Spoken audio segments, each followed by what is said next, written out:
በአማራ ክልል የተለያዩ አካባቢዎች በቀጠለው የአገዛዝ ጦርና የፋኖ ኃይሎች ውጊያ ከፍተኛ ሰብአዊና ቁሳዊ ጉዳት መድረሱ ተሰምቷል።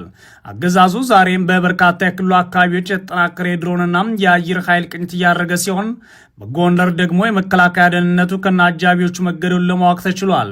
በዛሬው ዕለት ከማልዳ ጀምሮ በክልሉ በርካታ አካባቢዎች አገዛዙ የተጠናከረ የድሮንና አየር ኃይል ቅኝት እያደረገ እንደሚገኝ ለኢትዮኒውስ የሚደርሱ መረጃዎች አመላክተዋል። ባለፈው ሳምንት በጎጃምና ርጅና ናውጋና በሸዋ ደብረ ብርሃን ዙሪያ በአገዛዙ በተፈጸመ የድሮን ጥቃት 150 ያህል ሰዎች መገደላቸውን ለማወቅ የተቻለ ሲሆን ጥቃቶቹ በንብረት ላይም ከፍተኛ ውድመት አርሰዋል የተባለው የብልጽግናው አገዛዝ ዛሬም በጎጃም ባህር ዳር ዙሪያ ሜጫ ጃዊ፣ ሰከላ፣ ቡሬ፣ ይልማና ዴንሳ፣ ጎንጅ፣ ቆለላ፣ ቋሪት፣ ጎንቻ፣ ባሶ ሊበን፣ ደብረ ኤልያስ፣ ቢቡኝና ሌሎች አካባቢዎች በተደጋጋሚ ድሮንና ተዋጊ ሄሊኮፕተሮች ቅኝት እያደረገ እንደሆነ የመረጃ ምንጮች ተናግረዋል።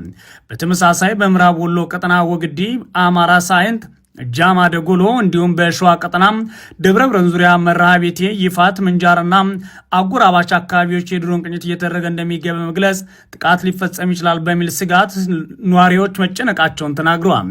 የድሮን ቅኝቱ በጎንደር ቋራ፣ አለፋና አርማጮ እንዲሁም በሰሜን ወሎ ላሊበላ ቀጠና እየተደረገ ነው ሲሉ ነው የኢትዮኒውስ የመረጃ ምንጮች ተናገሩት። በሌላ በኩል በደቡብ ጎንደር ዞን ብናት ወረዳ የአገዛዙ የመከላከያ ደህንነት ኃላፊ ከነ አጃቢዎቹ መገደሉ ታውቋል። የደህንነት ኃላፊውና አጃቢዎቹ የተገደሉት በቅርቡ ፋኖን ከድተን ወደ ሰላም መጥተናል በሚል በታድሶ ሚኒሻ ሆነው በቆዩ አባላት መሆኑን ደግሞ የአካባቢ አገዛዙ ኃላፊዎች ላይ ከፍተኛ ድንጋጤ ፈጥሯል ሲሉም የአካባቢ መረጃ ምንጮች አስታውቀዋል። እርምጃውን የወሰዱት የሚኒሻ አባላት ቀደም ሲል በፋኖ ኃይሎች አባልነት ሲታገሉ ቆይተው ተልዕኮ ወስደው ነበር ወደ አገዛዙ የገቡት። ስለሆነም ተልዕኳቸውን ፈጽመዋል ሲሉ የተናገሩት ደግሞ የፋኖ የመረጃ ምንጮች ናቸው። በመከላከያ ደህንነት ኃላፊውና አጃቢዎች ላይ ጥቃት ያደረሱት ሚኒሻዎች ከአገዛዙ አምልጠው ወደ ነበሩበት የፋኖ መዋቅር መመለሳቸውን ነው የፋኖ የመረጃ ምንጮች የተናገሩት። በተያያዘም በተለያዩ አካባቢዎች የአገዛዙ ጦር አባላት በቡድንና በተናጠል ከግዳጅ ቀጠና መውጣታቸውን የፋኖ ኃይሎችን መቀላቀላቸውን ቀጥለዋል።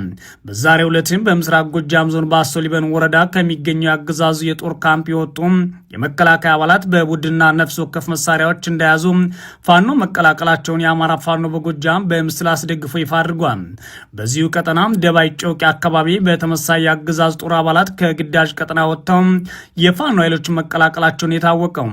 በሰሜን ወሎ ጉባ ላፍቶ አካባቢ ደግሞ የአድማ ብተና ፖሊስ አባላት በቡድን ጠፍተው ወደ ፋኖ መቀላቀላቸውን የፋኖ የመረጃ ምንጮች ለኢትዮኒውስ ተናግረዋል።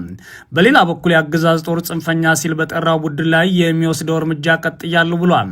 በዚህም በሰሜን ሸዋና በጎጃም የተለያዩ አካባቢዎች በርካታ ጽንፈኞችን ገድያለሁ ብሏል። አገዛዙ ባለፈው ሳምንት በጎጃም ከ300 በላይ በሸዋ ደግሞ ከ50 በላይ ጽንፈኞችን ገደልኩ ነው ያለው። በሌላ በኩል የአገዛዙ መከላከያ ሚኒስቴር በተለያዩ ሙያዎች ስልጠና ሰጣለሁ በሚል አዳዲስ ወታደራዊ ምልመላዎች እያደረገ እንደሚገኝ ለማወቅ ተችሏል። አገዛዙ በአማራ ክልል በሚንቀሳቀስባቸው የተለያዩ አካባቢዎች ለመደበኛ ሰራዊት፣ ለልዩ ወታደራዊ ሙያም፣ ለሳይበር ህግና መሐንዲስ እንዲሁም ጤናና ሎጂስቲክስ፣ ፋይናንስና ግዥ እንዲሁም ኢንጂነሪንግ ስልጠና እሰጣለሁ በሚል ነው የምልመላ ቅስቀሳ እያደረገ ያለው ተብሏል።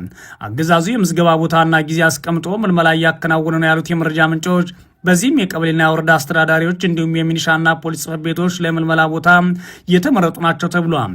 የብልጽግና አገዛዝ እያደረገ ለሚገኘው ጦርነት ምልመላ ወታደሮችን ለማግኘት የተለያዩ ማባባያዎች ከመጠቀም አልፎ በግዳጅ ወጣቶችን አፍሶ ወደ ወታደራዊ ማሰልጠኛዎች ማስገባቱን የተቋማት ሪፖርት ጨምሮ የተለያዩ መረጃዎች አጋልጠዋል።